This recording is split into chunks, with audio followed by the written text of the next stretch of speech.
I didn't initially experience my conflict as a sexual conflict insofar I never doubted I was male.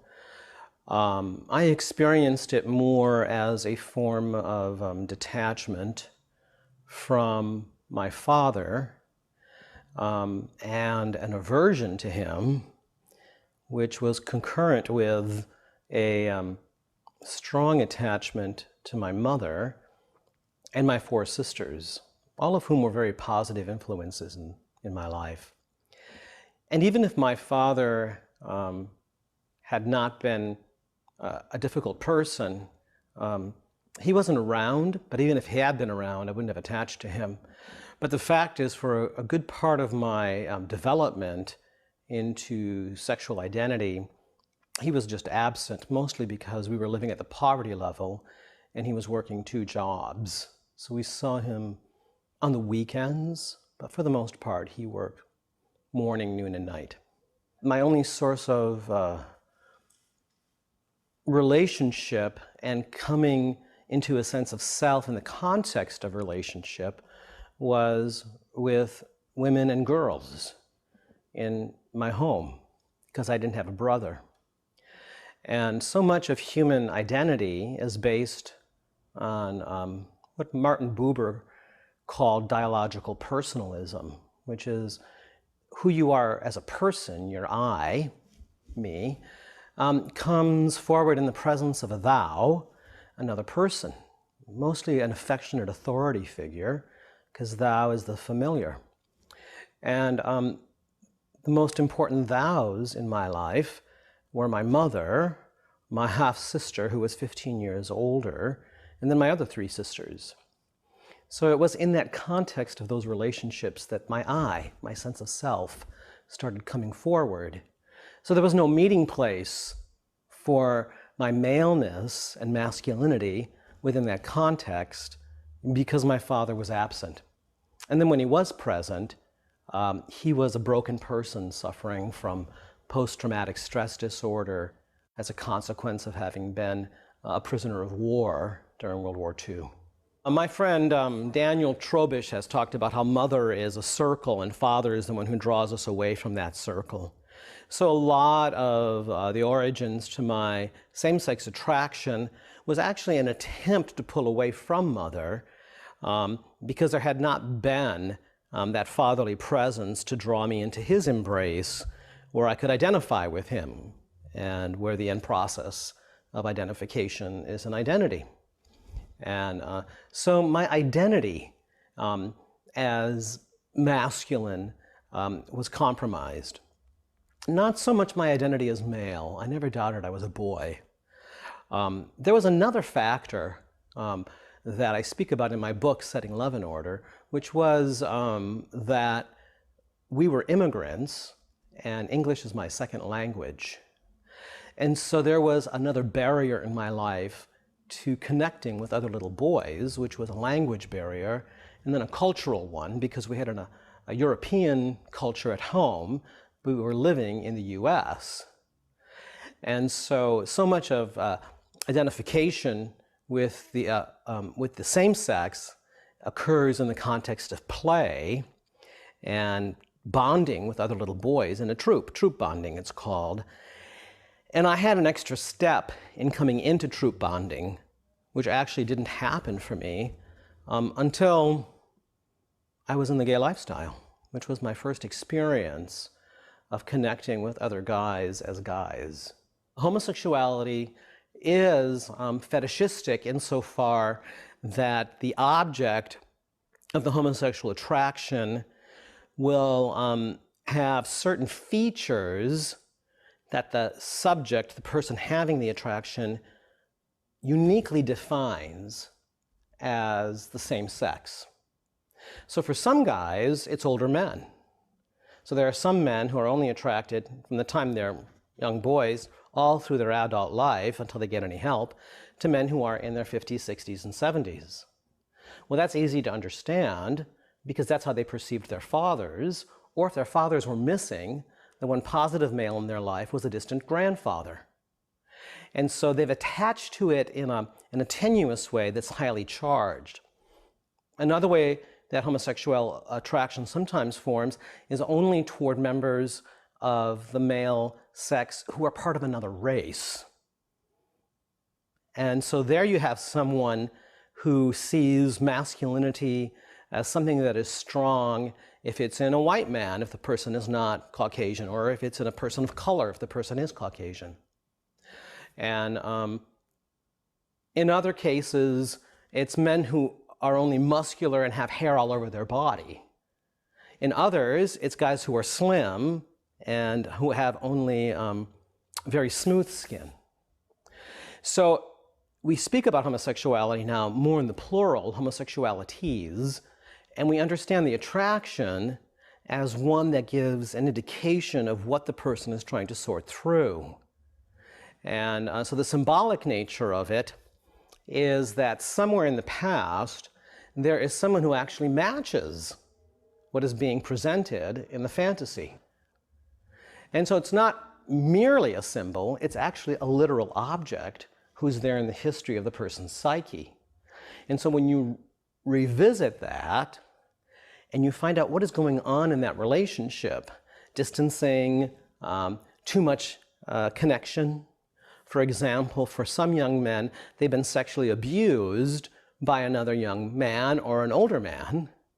And what that causes is a type of trauma that freezes the image of the abuser in the heart, and the trauma elicits so much sexual tension as anxiety that the anxiety and the sexual tension goes into the memory of the abuser, and then they find themselves sexually attracted to the very types who look just like their abuser.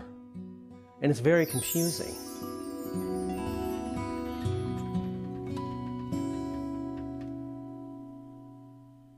All human sexual brokenness, if you put it into this context of object relations, then can be understood as at what stage in your development was the object who was to be a subject of warmth and relational connection calling your true I forward.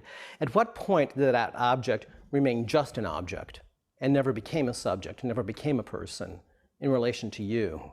So instead of having an I-thou relationship to it, you have an I-it relationship to it. It always remains as something other. The more successful the relationship, the person is in a subject and there's a personal bond.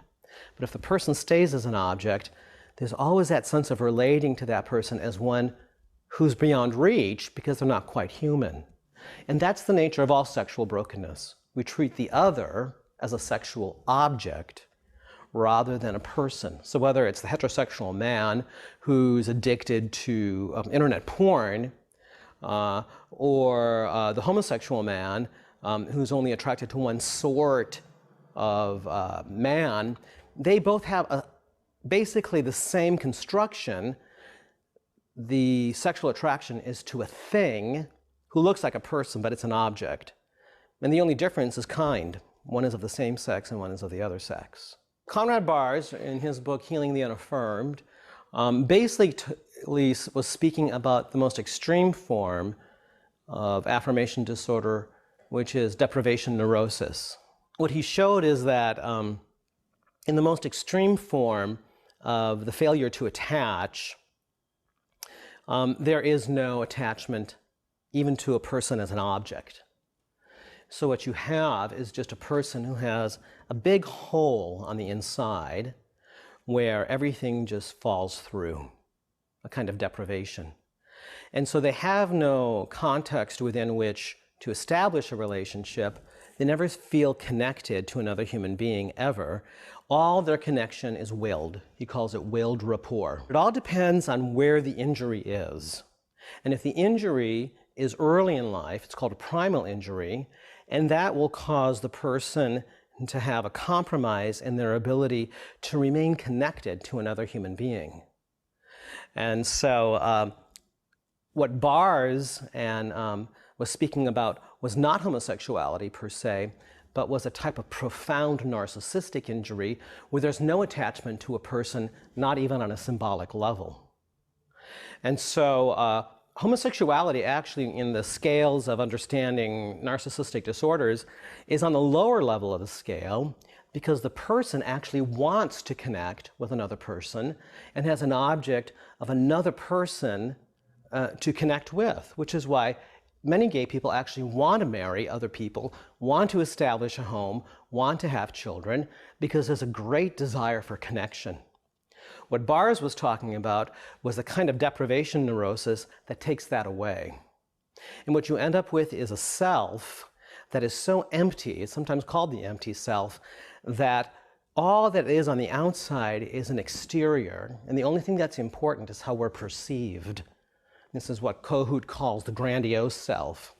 And you see this in people who go through one spouse after another, always looking for the younger spouse who's some kind of mirror about their beauty or success. And so you can probably think of a number of people in our society who've done that. And they never really attach to the person as person. They're always some it thing. And so they're not even sometimes all that sexually active with their spouses as much as they're just there to show. They're really concerned with how they're perceived in the public eye or how many buildings can have their names stamped on them, because their sense of self has to do all with externals. The important thing is after you deal with the object relations or the symbolic confusion, you have to then deal immediately with the narcissistic construction. And where the wound is, how deep the wound is, how much of a compromise it presents to establishing new relationships, and then help the person to establish new durable relationships, which is the context within which homosexuality and also forms of narcissism find treatment and healing. So the church has this unique context within which to offer that, because the church becomes a replacement family where you have spiritual mothers and spiritual fathers and brothers and sisters in Christ, and you have a weekly gathering where you're actually looking up to God instead of to each other, but then you have fellowship gatherings. And so it's a variety of contexts to create relationships that are durable. And what I found in the course of 25 years of ministry is the people who progress most successfully out of homosexual identification and into heterosexual identification are those who are committed to durable relationships within the context of the church and the local church at that. So they're truly known by other people. I started attending church independently, and that's where I had my first experience of how God reveals himself as one who is relational. And that was deeply imprinted in me.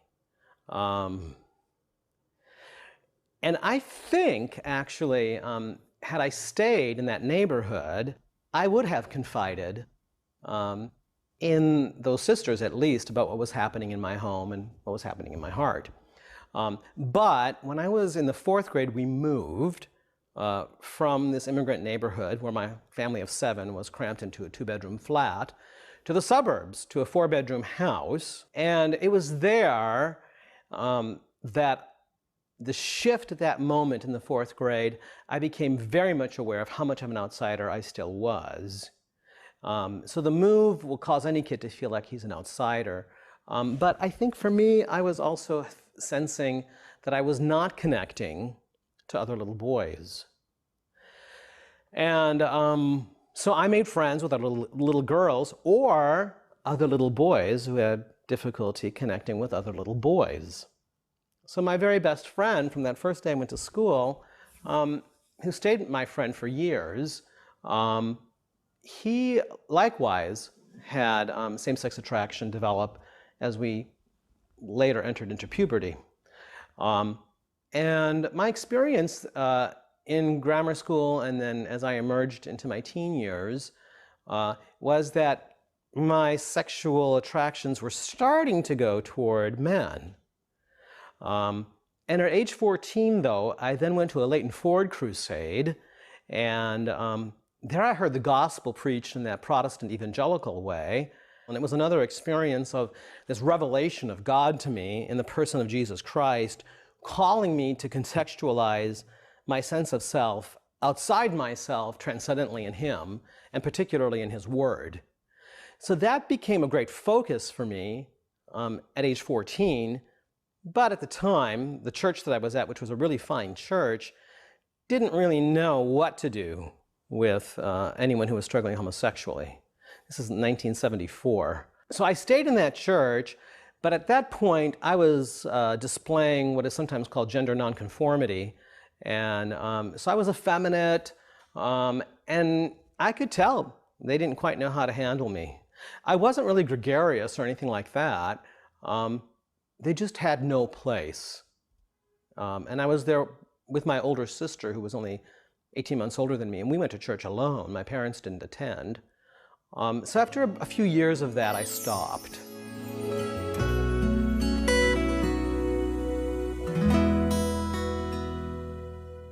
I went to university and theater, and I had these great gay professors. The more I connected with my gay professors and other gay students, the more I had a sense of belonging. And in one sense, I had an experience of troop bonding at age 18 and 19 and 20 in my undergraduate years that I had never had from the time I was a little guy, never being a boy among boys. And suddenly, I was one of the guys. Some of them were really warm and nurturing relationships, particularly with two older gay men who were lovers. And they told me, don't get sucked into the gay world. A young person like you will be used sexually and then spit out. And so their answer was to get a profession, find a partner, have an open marriage, have sex buddies with your partner or on the side, but invest yourself in a career. And so I decided that would be my future. And I actually then became a voice and speech teacher in the method that they were both experts. It was the early 80s, and there was this outbreak of opportunistic infections with gays, particularly in Manhattan. And I remember being in a bar where in the course of a week, 5 of the staff got very sick and were hospitalized. And they all died within about 4 or 5 months, which was a shock. So when I left New York and came here, I was surprised with that within a year, I came down with about 12 symptoms of what was then thought to be opportunistic infections. And then I had this vision of the Lord, and I didn't know it was the Lord.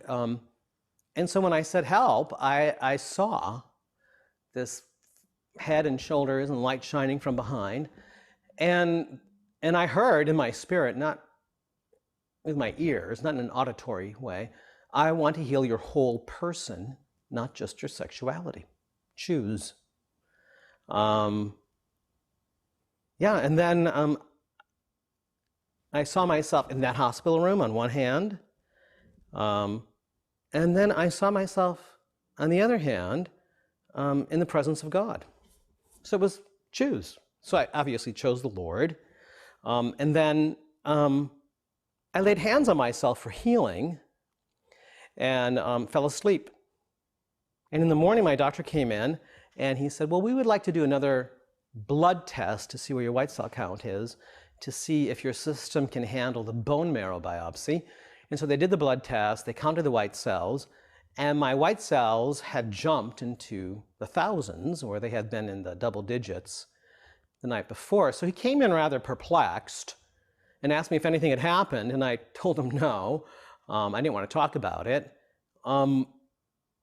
And I didn't even know it was the Lord Jesus. I mean, I had prayed to Christ, but what I saw was not this definable view of, of Jesus. And it was only months later when I was in the scriptures and I was reading about the angel of the Lord and how that is a prefigurement of the incarnation of Christ in the Old Testament, that I could piece together, that's what I would have called that presence, an angel of the Lord. Therefore, it must have been Jesus. And I did pray to Jesus, and I did hear this voice speak to my spirit. And then over the period of 6 months, all my symptoms went away. I didn't quite know what to make of what had occurred. I spoke to my sister, the one who's 18 months older than I, who I used to go to church with. And she had concurrently taken a course on Christianity and homosexuality taught at her church by a Christian leader who had written a book on it called The Broken Image. I entered into a process of inner healing, which is a form of prayer ministry that uses the insights from psychology to locate where in the soul you apply the presence of God. I had the conviction now that I could repent of homosexuality, that it was a moral condition as well as an emotional and spiritual one, and so I was willing to give it up. But someone rightly discerned that I was demonized, and they laid hands on me and they cast a whole bunch of demons out, and I didn't know they were there until they left. And each person is unique. So is it a detachment from the same sex, or is it an over-attachment to the other sex? And that can be the case for both males and females with same-sex attraction. And is there sexual abuse? If there's not sexual abuse, well, that's a different issue then. If there is, then that's another issue to deal with. Have they ever acted out? If they've never crossed the moral boundary of acting out, then they have an easier time staying within that boundary. If they have crossed that boundary, then they have to rebuild that moral boundary. So there's all these different factors, and what we offer is an 8-month voluntary pastoral care program that is not a form of therapy. We have a really high success rate. I would say of the 400 who went through our program in Chicago, I can think of maybe 10 who went back to homosexuality.